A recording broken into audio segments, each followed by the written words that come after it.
बिस्मिल्लाहिर्रहमानिर्रहीम। अस्सलाम वालेकुम dear viewers, hope you are fine. आज मैं आपके साथ शेयर करूंगी पंजाब की मशहूर सौगात चावलों के मरूंडे की रेसिपी। ये बहुत आसानी से हम घर में तैयार करेंगे। गुड़ के साथ इसको हम बनाएंगे, इसको हेल्दी बनाने के लिए, और ये इतना ज़बरदस्त सा स्नैक बन जाएगा बच्चों के लिए, और बच्चे इसको बहुत लाइक करेंगे। पंजाब में तो ये गली मोहल्लों में आम तौर पे बिकता है और लोग इसको बहुत इंजॉय करते हैं, लेकिन आप इसको अपने घर में तैयार कर सकते हैं। बहुत आसान मेथड है, आपने बस रेसिपी को मुकम्मल फॉलो करना है। पूरी रेसिपी देखेंगे तो आप मेरे से भी बेहतरीन मरूंडा घर में तैयार कर सकेंगे। एक तो ये हेल्दी बहुत होता है और दूसरा इसको साफ़ तरीके से हम घर में बनाएंगे। चलिए जी, बग़ैर टाइम वेस्ट किए अब हम इस रेसिपी को शुरू करते हैं। और पंजाब की इस मशहूर सौगात को आज हम घर में बनाते हैं और इन्जॉय करते हैं। यहाँ पर मैंने मूंगफली ली है 1 कप, और ये मूंगफली भुनी हुई नहीं थी, दाने कच्चे थे, और इसको अपनी कढ़ाई में डाल के अच्छे से भून लेना है। 6 से 7 मिनट लगते हैं कि ये अच्छे से भुन जाती है। जब आप इसको ऐसे चेक करेंगे तो इसका दाना टूट जाएगा, लेकिन छिलका नहीं उतरेगा क्योंकि ये भी कच्ची है।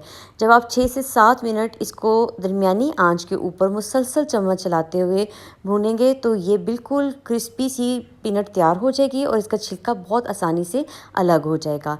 ये इसके पकने की निशानी है। और एक तो ये बहुत ज़्यादा बजट फ्रेंडली हो जाती है जब आप दाने लाके घर में भूनते हैं। अगर आप भुने हुए या फ्राई किए हुए दाने लेते हैं तो वो डबल कीमत में मिलते हैं। तो इस तरह अगर आप छोटी छोटी ये चीज़ों को खुद घर में तैयार कर लें तो बहुत आसानी से आपकी पॉकेट भी सेफ़ हो जाती है। यहाँ आप देखें, ज़बरदस्त सी मूंगफली भुन के तैयार हो गई है और छिलके आराम से अलग हो गए हैं।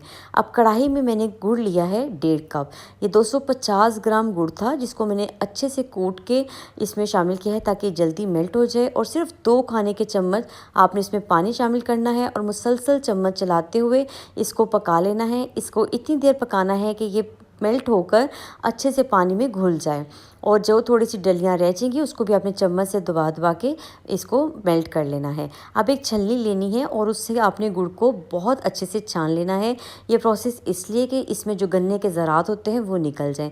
अगर वो गचक में या गुड़ की किसी भी बनी हुई चीज़ में आएँ तो उसका जायका ख़राब करते हैं, मुँह में आते ये ज़रात अच्छे नहीं लगते। बस इसको आपने मुसलसल चम्मच चलाते हुए हल्की आंच पर पकाना है। आंच को तेज़ नहीं करना, गुड़ जलने ना पाए।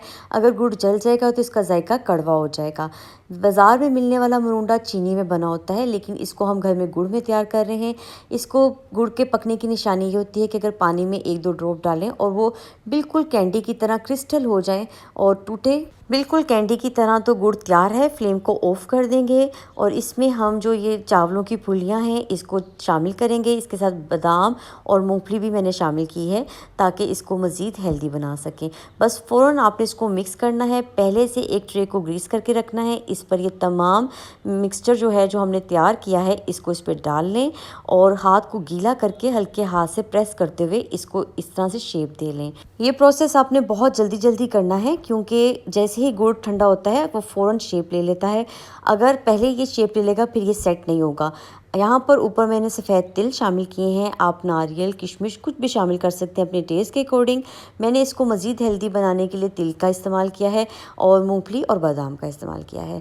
और आपने एक बेलन पे घी लगा के इसको बेल लेना है और फिर 2 मिनट को रेस्ट देने के बाद आपने इस पर निशान बना लेने हैं। फिर 5 मिनट के लिए आपने इसको छोड़ देना है। तो आप देखेंगे एक ज़बरदस्त सा क्रिस्पी मज़ेदार सा पंजाब का मशहूर मरूंडा तैयार है। इसको आप घर में आसानी से तैयार कर सकते हैं और इंजॉय कर सकते हैं। अगर आपको मेरी आज की ये रेसिपी अच्छी लगी हो तो अपने फ्रेंड्स एंड फैमिली के साथ ज़रूर शेयर कीजिएगा। मुझे अपना फीडबैक दीजिएगा, किसी एयरटाइट बॉक्स में डाल के इसको सेव कर लीजिएगा और इसको इंजॉय कीजिएगा। Take care. अल्लाह हाफिज़।